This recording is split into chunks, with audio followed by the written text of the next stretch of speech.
थांबा थांबा, video skip करू नका. इथे लाल माठाची भाजी अशी खाली आहे का? तर नसेल खाली तर नक्की ट्राय एकदा करा. एकदम सोपी आहे. एक मस्त माठाची जुडी घ्यायची, छानपैकी निवडून धुवून स्वच्छ अशी जाड जाड कापून घेऊया. त्याच्यानंतर असाच कांदा घ्यायचा गोल आणि थोडा जाड जाड कापायचा.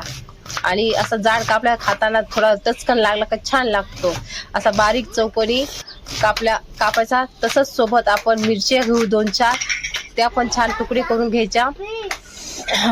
मिरचीचे फार बारीक तुकडे करू नका, तिखट लागतं घासाप्रमाणे.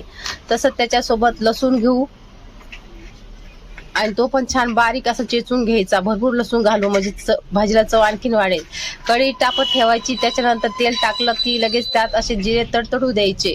छान जिरे तडतडले की मस्त त्यामध्ये आता लसूण टाकून घेऊ.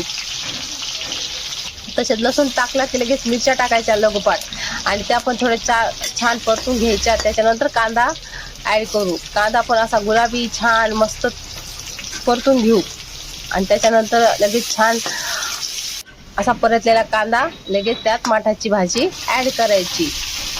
मस्त छानपैकी हलवायची, अशी लगदा करायचा नाही भाजीचा. आणि हे बघा, असं दिसतानाच असं वाटतं की नाही छान होती की नाही. तुम्ही नक्की ट्राय करा बरं का. असे हटके आणि एकदम सोप्या भाज्या माझ्या चॅनलवर नक्कीच तुम्हाला पाहायला मिळतील.